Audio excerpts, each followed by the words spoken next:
대강절 둘째 주일인 오늘 우리는 길 대신 주님을 상징하는 촛불을 밝혔습니다.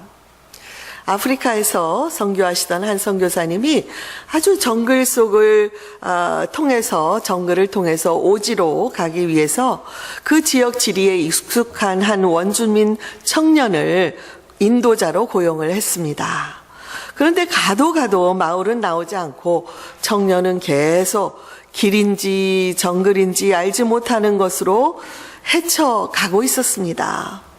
참다 못한 선교사님이 청년에게 형제요, 확실히 길을 알고 있는 건 맞지요? 라고 이렇게 물으니까 청년이 웃으면서 선교사님, 여기서는 제가 곧 길입니다 라고 말했다고 합니다. 우리 주님은 내가 곧 길이요 진리요 생명이니 나로 말미암지 않고는 아버지께로 올 자가 없다고 말씀하셨습니다. 길 대신 우리 주님을 열심히 우리가 따르다 보면 우리 인생의 목적지에 잘 도달하게 될 것입니다. 그러므로 대강절 둘째 주일을 맞아 길 대신 우리 주님을 사모하며 성탄의 때까지 더욱 사모하며 기다리는 삶이 되기를 바랍니다. 하나님의 아들이신 예수님께서 이렇게 아기 예수로 인류의 역사 속으로 오신 이유는 오직 한 가지 목적을 위해서였습니다. 그것은 온 인류가 갈망하는 구원의 길을 보여주시기 위해서 오신 것입니다. 하나님께 불순종함으로 에덴 동산에서 쫓겨난 후로 인간이 해온 모든 일들은 어떻게 하면 우리가 하나님께로 돌아갈 수 있는가였습니다. 수많은 토속 종교들이 생겨나고 철학이나 음악 혹은 미술 같은 예술 활동을 통해서 인간은 구원의 길에 이르기 위해서 많은 노력을 기울였습니다. 또한 겉으로는 누구나 아무렇게나 사는 것처럼 보이지만 인간의 마음 깊은 곳에서는 착하게 살고 선행을 많이 하면 결국에는 하나님께로 돌아갈 수 있다는 그런 신화를 믿으며 살아가고 있습니다. 그러나 여러분, 마치 하늘과 땅이 만날 수 없는 것처럼 이런 모든 인간의 노력들 중에 그 어떤 것도 우리를 하나님께로 돌아가게 해준 것은 어떤 것도 찾아볼 수 없었습니다. 이런 인간을 불쌍히 여기셨는지 하나님께서 그들이 친히 찾고 있는 길, 하나님께로 이르는 길, 구원의 길을 알려주시기 위해서 아기 예수께서 이 세상에 오신 것입니다. 물론 처음 인간을 지으셨을 때부터 죄로 인해 관계가 단절될 것을 아셨던 하나님께서 예수 그리스도를 통한 구원의 길에 대해서 이미 창세기 3장에서 알려주셨습니다. 하나님께서 하와를 유혹해서 아담과 더불어 죄를 짓게 만든 뱀에게 이렇게 말씀하셨습니다. 내가 너로 여자와 원수가 되게 하고 내 후손도 여자의 후손과 원수가 되게 하리니 여자의 후손은 내 머리를 상하게 할 것이요 너는 그의 발꿈치를 상하게 할 것이니라. 결국 이날부터 사탄과 하나님의 자녀들과의 영적인 싸움이 시작되었고 오늘날까지도 그 싸움은 저와 여러분을 통해서 이어지고 있습니다. 이처럼 성경은 창세기에서부터 여자의 후손으로 오실 예수 그리스도에 대하여 예언적으로 말씀하고 있습니다. 사탄이 인간을 유혹하여 죄를 짓게 만들었고 죄의 올가미에 묶인 인간이 하나님께로 돌아갈 수 있는 유일한 길은 죄에서부터 용서를 받는 것입니다. 아마도 사탄은 예수께서 십자가에 못 박히시는 것을 보고 승리의 쾌거를 외쳤을지 모릅니다. 그러나 어리석게도 예수님이 십자가에서 피를 흘려 주심으로 온 인류의 죄값을 대신 갚아주시고 그로 인해 죄인들이 구원의 길로 나올 수 있도록 하신 하나님의 경륜을 사탄은 깨닫지 못했던 것입니다. 그러므로 십자가의 사건은 사탄으로서는 예수님의 발꿈치를 상하게 한 것이지만 예수님은 그 십자가에서 사탄의 근본적인 계획에 인간을 죄로 말미암아 자기의 올감 있게 묶어 놓으려 한 그의 머리를 상하게 해서 궁극적인 승리를 거두신 것입니다.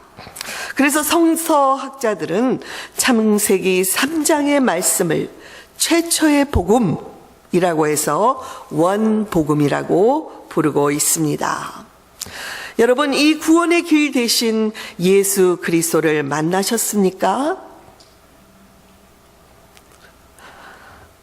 충청도의 출신이 워낙 많아서요, 저희 교회에 지금 답이 나오려고 하는 것 같습니다. 예수의 보혈로 죄 용서를 받고 하나님께로 달려가 그분의 품에 안기셨습니까? 아멘이라고 고백할 수 있다면 이것이 바로 이 대강절에 우리가 감사하고 또 감사해야 할 이유인 것입니다. 왜냐하면 아기 예수가 오신 것은 하늘과 땅을 다시 연결시키고 인류를 위한 구원의 길을 보여주시기 위해서 탄생하셨기 때문입니다. 오늘 본문에는 인류 역사상 가장 큰 미스테리라고 할 수 있는 동정녀 마리아에게서 태어나신 예수의 잉태 소식에 대해서 기록하고 있습니다. 이제 본문을 통해서 구원의 길 대신 아기 예수의 잉태에 대하여 몇 가지 교훈을 나누겠습니다. 첫째로 예수님은 아직 결혼하지 않은 처녀였던 마리아의 몸에서 태어나셨습니다. 지난주에 우리는 하나님의 보내심을 받아 천사 가브리엘이 사가랴 제사장에게 찾아가 나이 많아 임신을 할 수 없던 엘리사벳을 통해서 기적과 같은 아들 요한을 얻게 될 것이라는 말씀을 나누었습니다. 오늘은 동일한 천사 가브리엘이 6개월 뒤에 나사렛이란 동네에 살던 요셉의 약혼자 처녀였던 아직까지는 혼인하기 전인 마리아에게 찾아가서 예수를 잉태하게 될 것이라는 소식을 전한 기록을 보았습니다. 먼저 천사가 마리아에게 말씀을 시작할 때에 은혜를 받은 자여 평안할지어다 라고 시작을 했습니다. 이에 마리아가 깜짝 놀라서 다시 천사에게 묻기를 천사를 바라보며 깜짝 놀라니까 다시 천사는 마리아여 무서워하지 말라. 네가 하나님께 은혜를 입었다. 다시 한 번 더 그녀가 은혜를 입은 자라는 말씀을 해 주셨습니다. 여러분, 누구든지 영적인 세계를 새롭게 경험하게 되면 예를 들어 천사를 보게 된다든지 환상을 보게 된다든지 혹은 기도 중에 어떤 영적인 특정한 체험을 하게 되면 우리는 생소하기 때문에 낯설고 두려울 수가 있습니다. 이때 가장 먼저 우리에게 들려주시는 말씀이 무서워하지 말라, 평안하라 이신 것을 여러분 믿으시기 바랍니다. 요한복음 20장에 보면 부활하신 예수님께서 제자들에게 나타나실 때마다 너희에게 평강이 있을지어다 라고 말씀하셨습니다. 제자들은 부활하신 예수님의 모습이 낯설었고 생소했기 때문에 언뜻 마음을 열지 못하고 그를 두려워했던 것입니다. 이처럼 천사가 마리아를 안심시킨 후에 3가지의 소식을 전했습니다. 먼저는 마리아가 잉태하여 아들을 낳을 터인데 그의 이름을 예수라 하라는 것입니다. 둘째는 이 예수는 지극히 높으신 하나님의 아들이라 일컬음을 받게 될 것이라고 했습니다. 그리고 마지막은 예수는 유대인들이 그토록 기다리는 메시아, 영원하신 나라의 왕으로서 오는 분이라고 3가지의 말씀을 전했습니다. 겨우 여러분, 아무리 마리아가 믿음이 좋고 하나님의 택함을 받은 여인이었을지라도 아직까지 10대에 천사의 소녀이었던 마리아는 이 소식, 이 천사가 주신 계시를 감당하기가 너무나도 어려웠습니다. 이에 마리아는 나는 남자를 알지 못하니 어떻게 그런 일이 가능하겠습니까? 라고 질문을 했습니다. 마리아의 이 질문은 모든 사람들이 던질 수 있는 지극히 이성적으로 당연한 질문이었습니다. 남자를 알지 못하는데 어떻게 임신이 가능하겠습니까? 바로 여러분, 이 질문 때문에 수많은 사람들이 믿음의 길에 깊이 들어서지 못하고 있는 경우들이 얼마나 많이 있습니까? 만약 우리가 이성적이고 과학적인 설명을 듣고자 한다면 이 세상에 누구도 정확한 설명을 하기가 어려울 것입니다. 그러나 천사의 대답대로 성령이 임하시고 지극히 높으신 이의 능력이 나를 덮으면 그것이 가능할 수 있다. 왜냐하면 하나님의 능력은 불가능이 없기 때문이다. 이렇게 천사의 말을 듣고서 마리아는 주의 여종이오니 말씀대로 이루어지이다 라고 대답을 했습니다. 여러분, 마리아뿐만이 아니라 말씀을 체험하는 자들, 저와 여러분 가운데 말씀을 체험하는 자들은 죽은 자를 살리고 무에서 유를 창조하시는 하나님의 말씀으로 천지가 창조되었다는 것을 믿을 수가 있습니다. 또한 하나님의 능력으로 처녀의 몸에서 아기가 잉태될 수 있다는 사실도 믿을 수가 있습니다. 아멘. 저는 4대째 기독교 집안에서 태어났고 아주 어릴 적부터 교회 생활을 했습니다만 성경을 읽을 때 이성적인 수준으로만 이해하고 읽었습니다. 그래서 기적이나 병고침 같은 이런 초자연적인 부분들은 대충 넘기곤 했습니다. 그러던 어느 날 제 자신이 영적인 체험을 하게 되었습니다.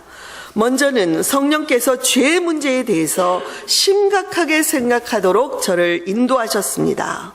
저는 제가 크게 잘못한 일이 없고 그리고 바른 삶을 살아왔다고 자부했지만 어느 날 기도하는 주에 제 눈앞에서 제가 아주 어렸을 적부터 저의 삶이 주마등처럼 지나가기 시작했고 그것이 제 시각이 아닌 하나님의 시각으로 제 삶의 겉과 속이 훤히 보여지기 시작했습니다.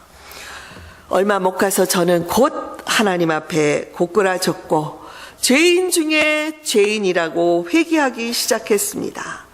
당시에 저는 어떤 억울한 일을 당하게 되었고 그로 인해 누군가를 미워하는 마음이 제 안에 있었는데 제 안에 이 미움이라는 이 악한 존재로 인해서 성령께서 심히 제 안에서 탄식하고 계시다는 것을 깨닫게 해 주셨습니다. 이렇게 저의 영적인 삶에서 성경의 한 구절구절이 실제로 역사하고 있다는 것을 보게 되었고 내가 이런 말씀이 곧 영이라고 하신 주님의 말씀을 체험적으로 알아가기 시작했습니다. 구로 저는 하나님의 말씀에 1.1획이라도 빠뜨리지 않고 그대로 믿을 수가 있게 되었습니다. 그러자 임신이 불가능한 아브라함과 사라에게서 이삭을 주신 하나님, 사가랴와 엘리사벳에게 요한을 주신 하나님, 더 나아가서 마리아의 몸에서 예수를 탄생케 하신 하나님을 의심 없이 믿을 수가 있게 되었습니다.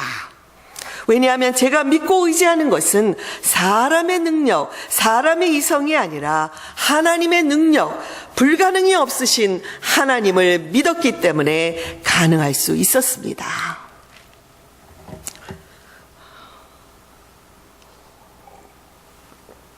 둘째로 예수님은 마리아의 순종으로 말씀이 육신이 되어 이 세상에 오셨습니다. 천사가 마리아를 통해서 하나님의 말씀은 불가능이 없다 이렇게 말씀하셨을 때에 마리아는 말씀대로 이루어지이다 라고 순종함으로써 인류 역사상 가장 큰 미스테리의 주인공이 되었습니다. 마리아의 순종은 죽음을 불사하는 결단이었습니다. 당시에 만일 처녀가 임신한 것이 탄로가 나면 그는 돌로 쳐서 죽임을 당할 수 있는 것이 합법적으로 이루어진 때였기 때문입니다. 마태복음 1장에 보면 마리아의 약혼자였던 요셉이 이 사실을 알게 되었고 그가 얼마나 심각하게 고민을 했었는지 그 모습이 잘 나타나 있습니다. 보통 사람 같았으면 당장 약혼자 마리아에 가서 따지고 이 혼인가계는 깨어졌다라고 그렇게 드러내어야 마땅했지만 성경은 요셉을 의로운 자라고 기록했습니다. 혼인 전에 임신한 약혼자를 어떻게 할 것인가에 대해서 많은 고민을 한 끝에 그는 결국 드러내지 않고 가만히 이 혼인 관계만 끊으려고 했습니다. 왜냐하면 임신 사실이 알려지면 마리아는 사회에서 매장당할 것이므로 어떻게든 조용히 끝내고 싶었던 것입니다. 요셉이 이렇게 고민을 거듭하고 있던 때에 어느 날 꿈에 하나님께서 이런 말씀을 주셨습니다. 다윗의 자손 요셉아, 내 아내 마리아 데려오기를 두려워하지 말라. 그에게 잉태된 자는 성령으로 잉태된 것이다. 그가 아들을 낳으리니 그 이름을 예수라 하라. 이는 그가 자기 백성을 그들의 죄에서 구원할 자임이니라 라는 이 하나님의 말씀을 전격적으로 듣게 되었습니다. 그리고 잠에서 깨어난 뒤에 즉시로 일어나 분부하신 대로 마리아를 데려왔습니다.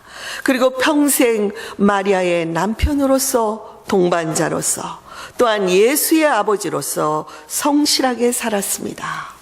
이처럼 마리아뿐만이 아니라 요셉도 하나님의 말씀을 무시하지 않고 자기의 모든 이성적인 의지와 감정까지도 내려놓고 말씀에 순종했기 때문에 예수님은 어린 아기 예수로 이 세상에 오실 수가 있었습니다. 언제든지 주님께서 역사하실 때에는 이 마리아와 요셉처럼 한 사람에게서 끝나는 것이 아니라 함께 그 일을 이루어갈 수 있도록 주변의 가족들과 친지들까지도 역사하시는 것을 볼 수 있습니다. 요한은 요한복음 1장 1절의 시작을 이렇게 합니다. 우리 한번 같이 읽어보겠습니다. 태초에 말씀이 계시니라. 이 말씀이 하나님과 함께 계셨으니 그가 태초에 하나님과 함께 계셨고 만물이 그로 말미암아 지은 바 되었으니 지은 것이 하나도 그가 없으시는 된 것이 없느니라. 여기서의 말씀은 로고스로서 하나님께서 천지를 창조하실 때에 말씀으로 함께 하셨던 성자 하나님을 가르칩니다. 말씀으로 빛이 있으라 하나님이 선포하시니 빛이 생겨났습니다. 둘째 날 말씀으로 물 가운데 궁창이 생기고 물과 물로 나뉘라 하시니 그대로 되어 궁창을 하늘이라고 부르셨습니다. 이같이 하나님의 창조는 말씀으로 이루어졌습니다. 또한 요한은 1장 14절에서 이렇게 말씀합니다.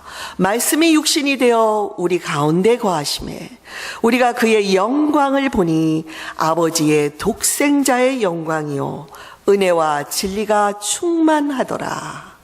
여기서 말씀이 육신이 되었다는 것은 하나님이 사람이 되셨다는 것을 의미합니다. 많은 사람들이 예수님을 4대 성인 중에 한 사람으로는 인정하지만 하나님으로는 인정하지 않으려고 합니다. 그러나 성경은 예수께서 나사렛이란 작은 마을의 한 여인의 몸을 통해서 이 세상에 오신 하나님이시라고 상세히 기록해 놓고 있습니다.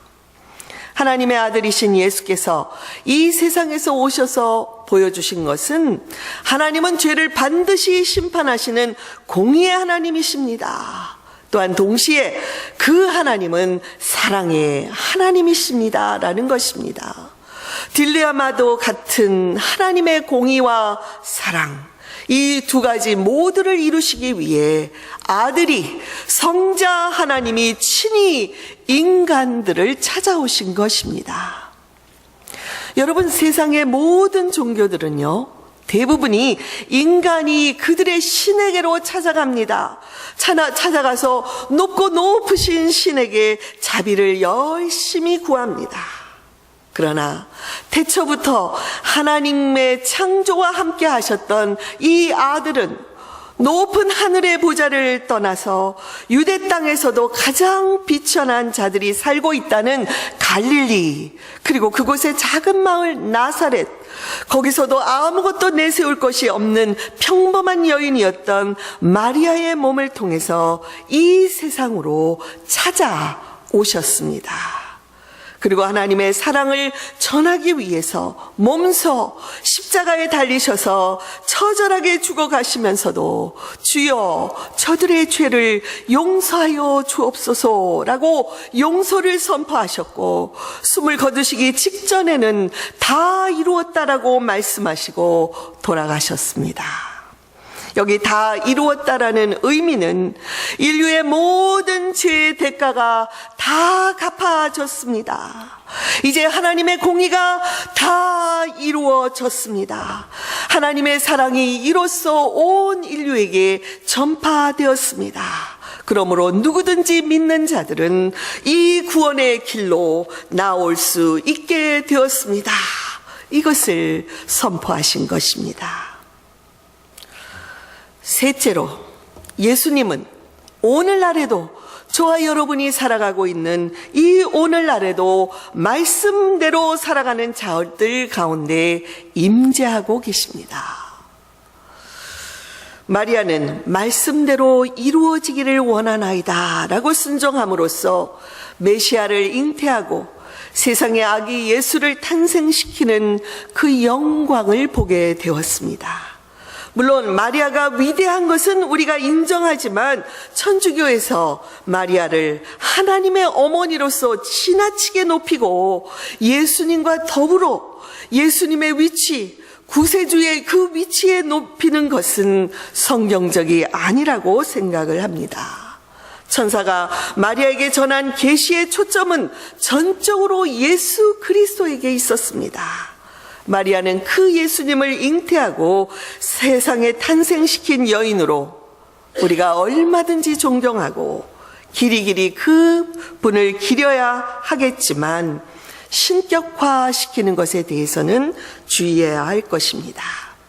결국에는 마리아도 예수님을 구세주로 영접하고 예수님을 믿음으로써 천국에 들어간 수많은 믿음의 사람들 중에 한 사람이었습니다. 우리가 마리아를 통해서 배워야 하는 것은 말씀에 순종하고 실천함으로써 날마다 말씀이신 예수께서 우리 가운데 다시 살아나시도록, 다시 임재하시도록 해야 한다는 것입니다. 예수님이 2000년 전에 죽으시고 부활하시고 하나님의 우편 자리로 돌아가심으로 더 이 세상에 우리와 함께 하시지 않는다는 그런 생각을 해서는 안 될 것입니다. 오늘날에도, 지금 이 시간에도 온 세상에 흩어진 믿는 자들이 하나님의 그 말씀에 순종하면, 마리아처럼 순종하면 예수님은 우리 가운데 다시 살아나시고 임재하고 계시는 것입니다. 이것을 믿으십니까? 예수께서 너희가 서로 사랑하라 하신 말씀대로 우리가 서로 사랑하면 예수님은 우리 가운데 이 시간 살아 계시는 것이며 우리와 함께하고 계시는 것입니다.